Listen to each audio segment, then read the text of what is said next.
Custom cleats have grown rapidly in popularity over the past few seasons. With over 7 years of experience being a customizer myself, and for well over a year now uploading more than 100 videos, with a lot of them dedicated to custom cleats here on YouTube, we have a really good understanding on what some of the most popular questions are when it comes to custom cleats. So today we're here to bring you our 5 simple steps to painting better custom cleats.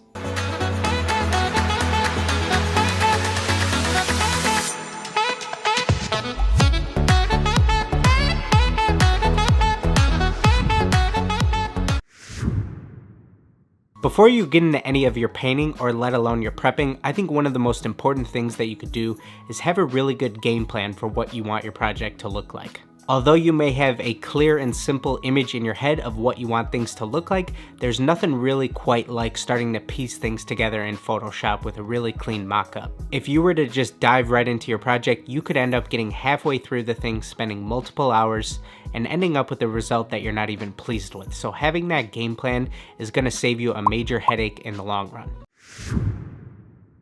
So every single day we get asked some of the same questions. Why won't my paint stick? Why won't my cleats last? And what am I doing wrong? And to me, it all comes down to one simple thing. It's all about the prep work when it comes to making your cleats really durable. Try to think of the prep work that you're doing for any type of painting as the foundation for building a house. And as we all know, the foundation is the most important part for making sure that we have a nice, sturdy house. Now let's talk about some of the materials that we'll be needing. The pair of cleats you're working on, a respirator or mask, Angelus deglazer or acetone, a Scotch-Brite pad, some cotton balls, a few different levels of sandpaper, a detail sander, tape. So our goal for prepping any pair of cleats is making sure that we have a surface that the paint can really stick and bite onto. So the first thing that we're going to do is take our detail sander and attach a few different sheets of sandpaper directly to it.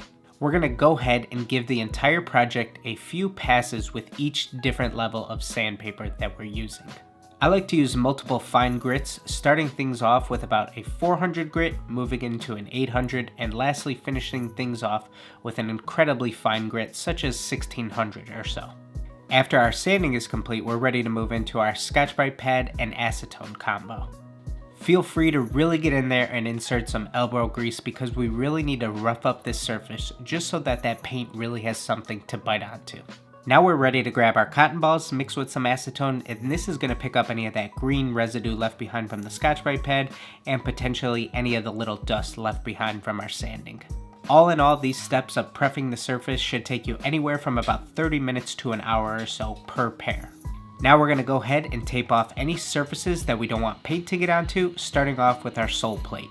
Now at first, if you're just starting out and this is potentially the first pair of cleats you might be doing, this portion of the entire task may seem pretty daunting, but as you start to get some more experience under your belt, the whole prep portion can start to look a little something like this. And now let's move on to the fun part.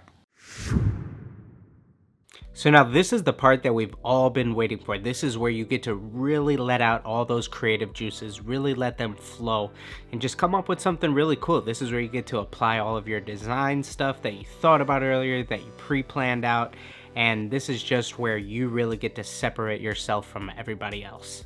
But there's still a few guidelines, tips, tricks, and overall general rules that we want to follow to ensure that we're getting a great end result. If you wanted, you could paint your pair of cleats or whatever project you're working on with a paintbrush.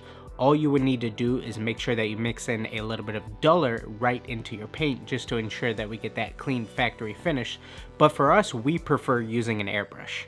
Now when it comes to making sure that your paint is airbrush ready, what you're going to do is take your Angelus color of choice, mix in a little bit of Too Thin along with some duller also, mix together this entire mixture, and then you're going to want to run this through a strainer just to make sure that we catch any possibly dried up paint or just anything that's going to possibly clog the airbrush from running cleanly and smoothly. When we're ready to move into our painting, my general rule of thumb, really no matter what the surface is that we're working on, is going to be 2 super light base coats with allowing plenty of dry time in between, and then we're ready to move directly into our color of choice, which I'm going to do typically between 3 to 4 super light coats, and we're going to be allowing at least 15 minutes or so of dry time in between, with a little bit of heat setting at a really low temperature, or blow drying works also. Now that we have our base coats looking nice and solid, this is where you really have creative control with your design. You can move forward with your design in any way that you want, but for us, this specific pair, we're going to be working with a Miles Morales design. So what we did is went ahead and made a specific Spider-Man or Miles Morales themed stencil. Now we're pretty far along in our project, things are starting to look really good, but now it's time to take a step back. At this point now, you've been working on your project for quite a few hours, and what I really recommend you do now is just step away from the entire thing and just go do something completely different. Even more so than just working on a different project, it's really good to just step away so you can remove that tunnel vision of just looking at the same thing for hours upon hours.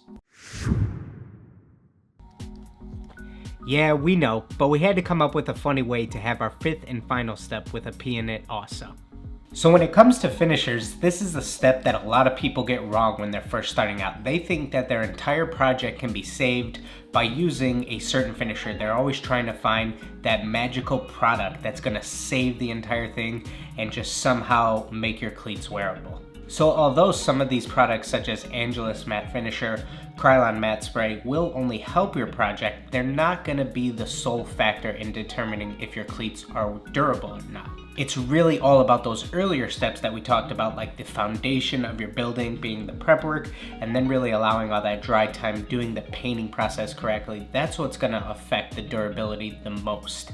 So the way that I like to think about finishers is an image of an iceberg, where what you see peeking out from the ocean is just the little tip top of the iceberg, and that's what people think affects the durability of their cleats, being the finisher. But what really affects it is everything below the water, all the prep work, all the painting, all the stuff that you don't see. So what I hope is really coming across to you guys is that finishers aren't going to make or break your project. They're not going to be some magical glove that covers the whole thing and makes your cleats all of a sudden wearable. It's really all about those earlier steps that are going to have the most impact on if your cleats are durable or not. Alright, that is all we have for you guys today. We hope you enjoyed our 5 simple steps to painting better cleats. Do me a favor guys, if you are still watching at this point, we would really appreciate it if you could go ahead and leave us some suggestions on other videos you would like to see from us in the future. If you absolutely hated this video, we would love to hear some of your feedback on how we can improve them. And if you enjoyed this video, please go ahead and give it a like. But other than that guys, go ahead, get out there and just create.